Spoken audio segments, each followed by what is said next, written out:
This is the first Thursday in October. And October's CSL's global vision for this month would be global transformation through individual transformation.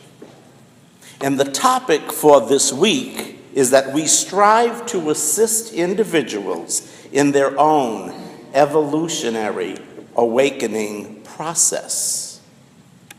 And the title of our talk this evening is the Evolutionary Awakening Process. Now, as we know as religious scientists, our thoughts and behaviors have an effect on us as well as everyone around us, as well as the world around us. We are the first species to be able to consciously affect our own evolution and that of our world through these thoughts and behaviors and beliefs. We are the first species to be aware of our own evolution. Would you agree upon that? We really are. So, how do we evolve as spiritual beings? How do we evolve as spiritual beings? I'll tell you. We evolve as spiritual beings by our spiritual practices. Think about that. By our spiritual practices. So we can begin by being in the silence. We can begin to realize our connection with nature, to realize our connection with each other, to realize our oneness with the divine. And other spiritual practices that help us along this path would be meditation, spiritual readings, spiritual mind treatments, contemplation, visioning, journaling. These are ways that we contribute to our own evolutionary awakening. Now, through our own process of evolutionary awakening, we contribute to the larger consciousness as we're doing that, and we really create a new evolving reality that moves toward more connection, more compassion, more kindness, and more love. Great spiritual reading, and thank you for that reading. So we have a role to play. Each and every one of us has a role to play in how we evolve. Okay? Now I'm going to read a quote from Swami Byandananda. Does anyone know Swami Byandananda? Well, it made me laugh. And here is his quote. I believe we were created to evolve. Otherwise, Jesus would have said, now don't do a thing until I get back. Made me laugh when I read that quote. But on a more serious note, thinking of the evolutionary process, I think of a play called The Christmas Carol. Now, my great-nephew played Tiny Tim at Trinity Repertory Theater in Providence, Rhode Island. And I probably saw at least 15 of those plays because I was the proud great-uncle. But that's not important to this talk, but I just had to say it because I'm very proud of this little kid. He was one of the Tiny Tims for 1 year when they do their holiday seasons. But it brings me to the point of Mr. Ebenezer Scrooge. Ebenezer Scrooge. Thank you, Ebenezer Scrooge. Now, at the beginning of the play, and how many have seen Christmas Carol? All right, let's see how accurate I am. At the beginning of the play, Ebenezer was very disconnected. He really displayed little, if any, compassion, kindness, concern for his fellow man. He was a miser, he was self-centered, he did not care about really anyone but himself. he treated people not nicely. I guess he didn't believe do unto others as you would have them do unto yourself, because of the way he was behaving, which probably came from the thoughts that he was having and his beliefs. Now, in the middle of the play, through dreams of the past, the present, and the future, he had an awakening. And I really believe this awakening was forced on him or by him because of what the dreams portrayed of him and how he would end up. Alone, miserable, no one caring for him. He really didn't do spiritual practices as we know of them as religious scientists. I think he was frightened. So what he did is he did change his thoughts and perceptions and ideas so that his dreams wouldn't come true. After he saw what he did not want to become, and he had these changes in thoughts and beliefs and perceptions, he really then became the flip of that. He became kind. Whoa. He became caring. He became compassionate. He was connected to people. He became loving. And thus, because of the energy that he was emulating, this new energy, people around him emulated the same toward him. Now, Tiny Tim's family became really uplifted because of Ebenezer's newfound qualities and things that he had from within himself. So they really were lifted because of Mr. Scrooge's newly found essence. He started living from his essence. He became aware of his divine essence that was really always within him, but he had it buried for so long.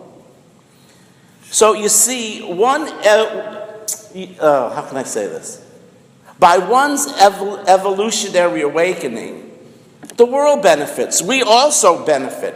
Each one is uplifted by one's awakening. Be it you, myself. We all become uplifted. So again, remember, before his awakening, Scrooge was anything but in alignment with the divine in the way he was behaving and acting and treating people. But after his awakening, which I still think was forced because he was petrified, okay, he became a joy to be around. At the beginning of the play, people would go, "Oh God, there's Ebenezer. I don't want to deal with this man. He's too miserable. He's mean. He's horrible. He's treating people terribly." But after, people loved when they saw him. They so connected with him and each other. Do you agree on that? By that, my little rendition of the Christmas Carol. It came so strongly to me as I was reading through all of this information this week. So our awakening process is really unique onto the individual. It's really a unique path for each and every one of us. But as religious scientists, how blessed we are and how fortunate we are that we know so many of the tools that can be of great help to one's awakening, to one's raising in consciousness, helping us along the path of our own evolutionary awakening. I want to read this quote from Ernest Holmes. He stated, "The furtherance of evolution depends upon our ability to sense a unity with nature and her forces.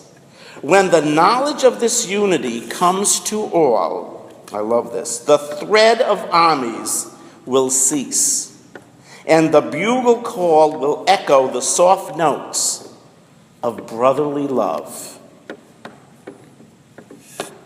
When I read this, I get all warm inside. Brotherly love. So when one can sense that oneness, that unity, there will definitely be a decrease in all of the appearances that are not in alignment with the divine, and such appearances will dissipate and will be replaced with those appearances that is love. That is that brotherly love, and all that goes along with brotherly love, sisterly love, whatever love you want to call it. It's love. It's unconditional love.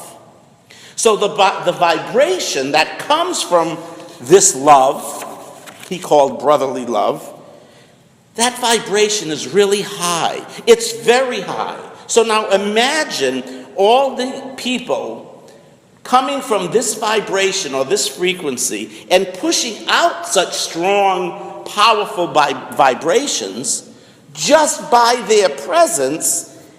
Yes, all of humanity is uplifted higher and higher. What a wonderful thing we can do by being present and living our essence. I really feel it's part of my obligation as being here in this vibration, and I don't mean obligation in a way that, oh, I have to. It's a joy to be able to come from my essence and just share my presence with people.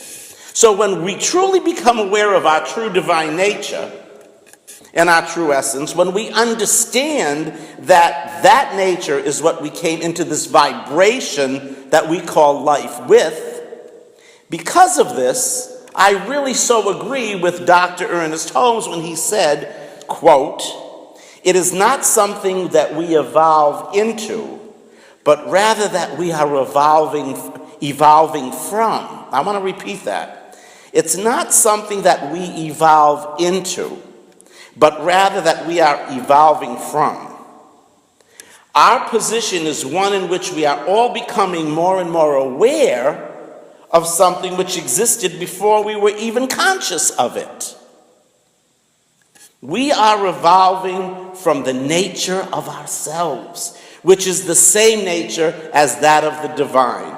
This is, I believe, so very important for each of us to remember. Wow. We're coming from the same nature that we are made of.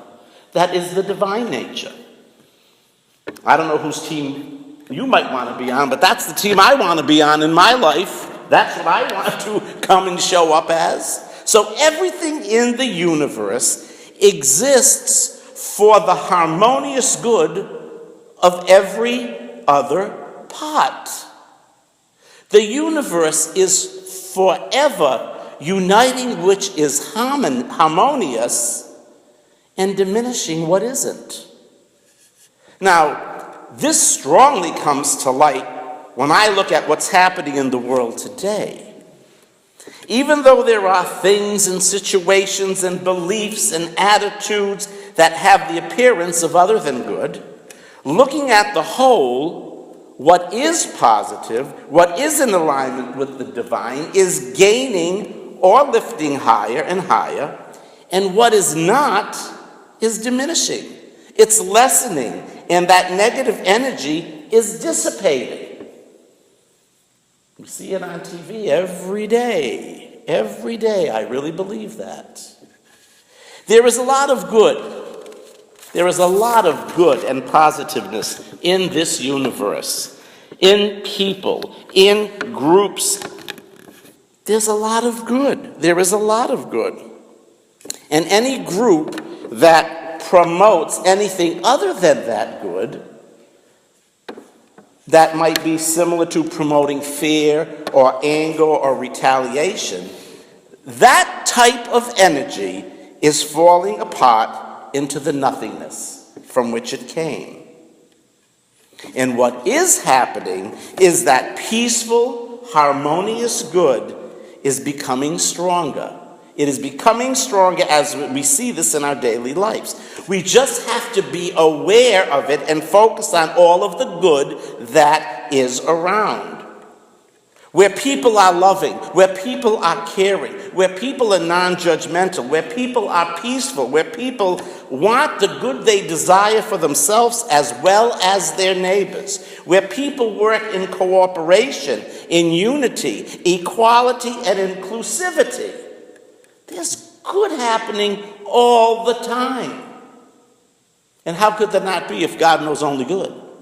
And that is what exists. So our personal evolutionary awakening moves us from competition to cooperation. Moves us from anything that is not positive to positiveness, or anything that might have that appearance of not being, that is not positive. Because we know that's just an appearance. So at times in our own evolutionary process, one might feel alone. One might feel alone. But the truth is that this process is going on. And today there are more and more people who are finding new awarenesses about their divinity. It's like a movement, a good movement, a fabulous movement. That's the movement I want to raise my flag with. So the more we are practicing our spiritual practices, what does it do? It draws to us others who are on that same path of awakening and evolving. And even though it might feel scary to some or challenging at times, we are creating something good. And it's our spiritual family, our spiritual community, that is the place where I know for myself, I find heightened love. I find heightened joy. I find heightened support, heightened compassion, etc. And from this place, it really helps me in my own path, in my own awakening. And thus, as I help myself, I then push those heightened vibrations out to the rest of the world.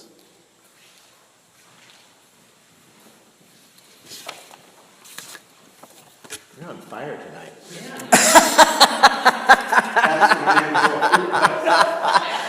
Well, I have to say, I understand, because this really spoke to me as well. It's a very powerful talk, and I actually know the minister. I actually got to meet her when I was in Seattle, actually, when I went to the minister's educational conference. And her name is Sunday Coate. She is the sweetest thing you could ever meet. But anyway, so I was excited when I saw this idea. And so I just want to take us back to the topic, because I think it's always good for us to bring that back up, and that's that we strive to assist individuals in their own evolutionary awakening process. Now that kind of sounds like a heavy burden, doesn't it sometimes? It's like, I got to take care of my brother over here? I'm having enough trouble taking care of me, right? Well, guess what? You can relax. There's no need for you to worry about taking care of your brother. When you are taking care of yourself, just like Reverend Ed was talking about, when we are in that place of aligning ourselves with our divine truth, we are opening up the opportunity for our brother to step forward into their truth, or our sister into her truth. Whatever it is, we are calling forth a higher humanity. Something that I think is important to say in this is that when Reverend Ed was talking about, how it's lifting the energy of the universe, and I lost my train of thought there for a moment. But as it's lifting that energy, I would rather be adding my energy to the upliftment of humanity, than to those things that are calling us to go to the lesser and the fearful. That's where I want to go. That's where I want to be. I want to be in that place. And as I do that, and as I step away from and I close out those ideas, I am opening myself up, and I'm opening others to it, because I'm adding to the vibration of those. Just the number of people in this room, think about the vibration that we are personally adding right now to the world. Think about that. I want to use something, because I really loved your reading, and I love that idea of breathing in love and breathing out love. So let's just take a second, and I want you to imagine that as you breathe in the love and you breathe out the love, that you're breathing it into the city right now. I want you to do this 3 times with me. So just close your eyes and take a deep breath in of love. And as you exhale, just imagine yourself blowing that into the city. Breathing in love one more time. And exhaling that love into the city. One last time, breathing in love. And breathing it out into the city.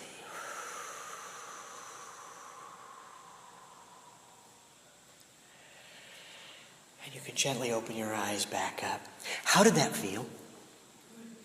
Did you feel like you were making a difference? Yeah. You really did, didn't you? Isn't it amazing the power that we have when we really tap into love, which I use interchangeably with God, because for me, love and God, they're the same thing. So when we really tap into that, it's empowering. And I feel like I've made a difference. I feel that all of us in this room just made a big difference in this city.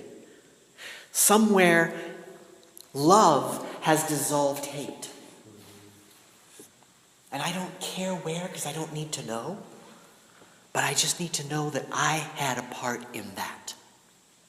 And it could be a story that shows up that maybe we're reading something or something pops up on the internet and we're going to see some amazing, miraculous story. And you can say, I had a part in that. I had a part in that. I breathed love into the city, into the world. And so that's a really powerful thing. So I really thank you for bringing that, because I think that was such a great realization. This is what we're talking about here. This is our evolutionary awakening process, is awakening to love, to who we are as love in the world. So I just want to share this little piece here, and that's that Hafiz says, and he's a Sufi poet, just sit there now. Don't do a thing. Just rest. For your separation from God is the hardest work in the world. Is that not true? It's amazing that when we look at all of the mystics, I consider Hafiz and Rumi and all of those, mystics. Ernest Holmes was a mystic. All of these mystics said the same thing, maybe in different ways, but they said it over and over and over again in a way that each of us can understand. That's why there's so many books that are out there, because I may read this book and it doesn't resonate with me, or it doesn't bring forward what I'd like, but then I pick up this other book and it's like, wow, every word in there is like, yes, I get that, I connect with that. Have you felt that in your life? Because I know many of us are on a journey. We're always on a journey. We're always on a spiritual journey, evolving into that higher level. And that's what all of this is.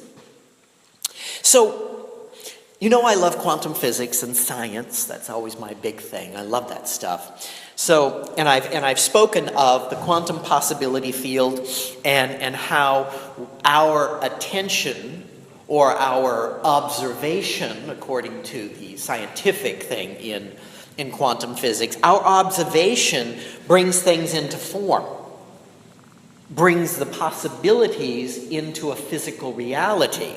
This is done through what they call quantum entanglement, which is a big fancy word for it's just basically it entangles and brings it into form. But this was so cool. So when I read this, I love this, that this quantum possibility field is interconnected. It is always interconnected. Even when it's collapsed into form, it is still interconnected. Once something is joined, it is always connected, whether it remains physically connected or not. Think about that. So we have each individually come into this realm in these bodies. I am a quantum collapse or a quantum entanglement, as is each of us. And we came from that same possibility field, which is interconnected. That's what they were talking about with the oneness. So I love tying the science into the idea of the mystics' idea, because the mystics really they got this stuff, even though it may not have existed at the time. Ernest Holmes was on the cutting edge of really modern science. He was excited by modern science. And he was like, yeah, I want to include that in my teaching, in this philosophy. So it's really exciting when you understand that, because it is so amazing to me, because like they've done experiments where they took these two, they basically split a photon, and they were like 14 miles apart. And these two photons, which had a choice of doing different things, did exactly the same thing. Did exactly the same thing. So there's that interconnectedness. So that again is when we breathe that love into the world, I am reconnecting with all of us. Isn't that exciting? I just think that is just so cool. It gets me so excited when I get into all of this stuff, because it's just like, woo, yeah. Because I love science and I love philosophy. I have learned to love, and I've always loved religion. I was searching for many years, and in my search, I never really found the thing that really called to me until I found this. I read the Bible twice. I didn't fully get it until I found this. And then I realized that I can metaphysically look at this Bible and see how all this ties in to my life. It's a guidebook. Just like the Quran. Just like I'm trying to think of the name of the Zoroastrians' holy book. But any of the holy books, any of those books, they are guidebooks. They're written in stories and metaphors so that we can take that and bring it into our life.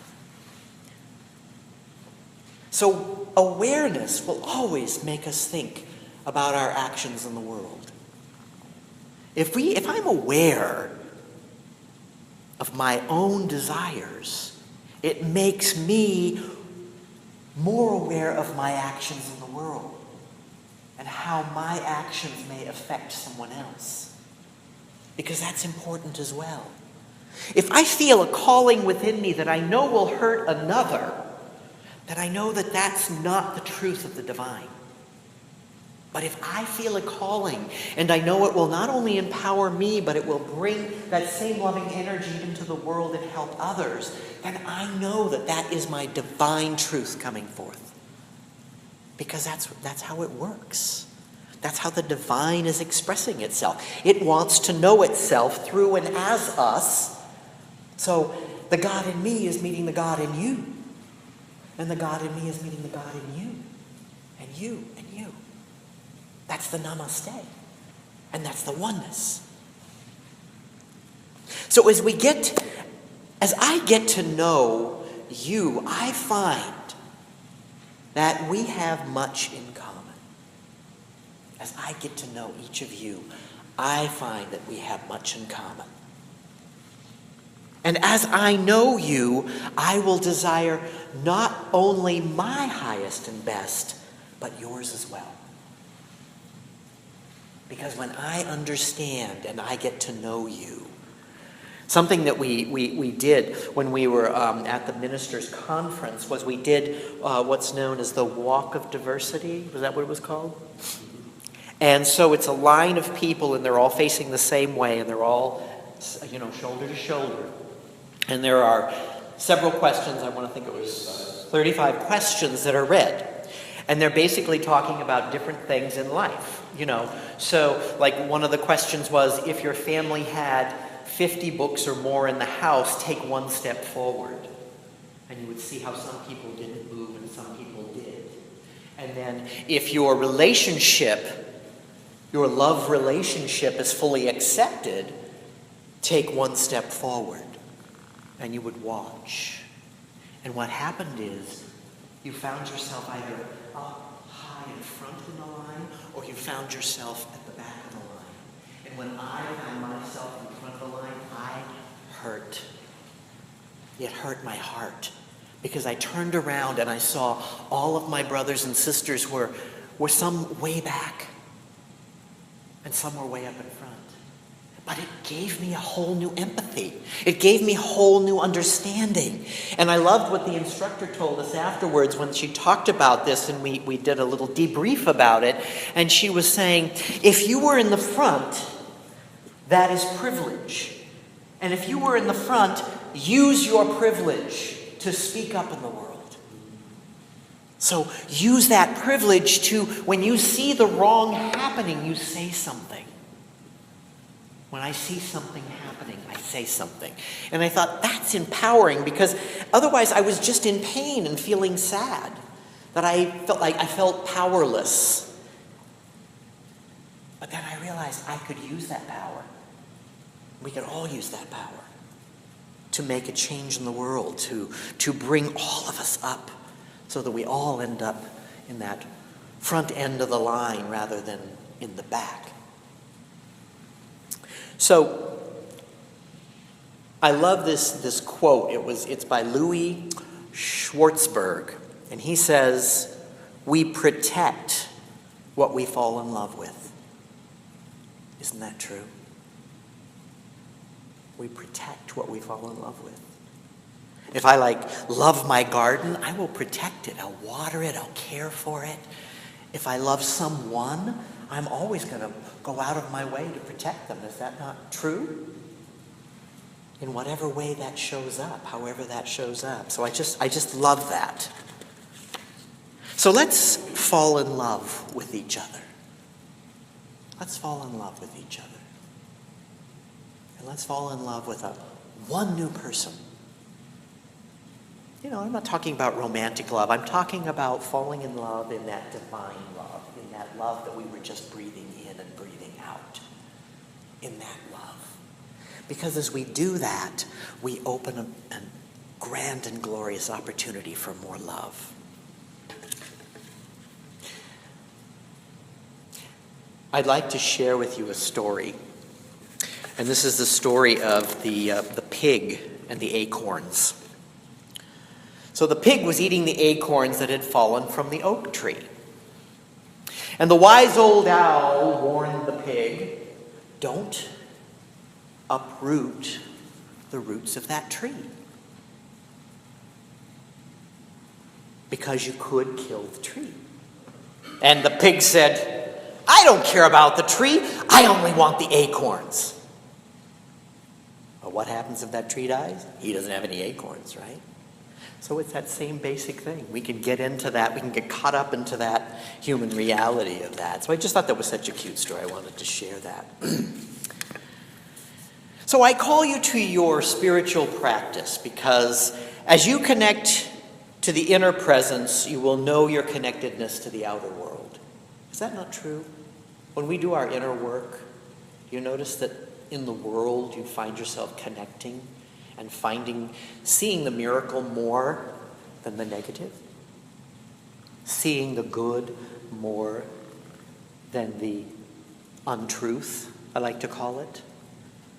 So it really is a powerful thing when we do our inner practices. And from this inner knowing, we can reach out to others and know that as we help others, we are really helping ourselves. As I help you, I'm helping myself. Because it goes back to that quantum idea, that oneness, that connectedness, that as I help you and I love you, I am receiving that back. Because I'm expanding that energy and I'm drawing more of it into my life. There's a beautiful story about some gold miners, gold rush miners, who discovered a mine in California. And they saw gold in there and they were excited.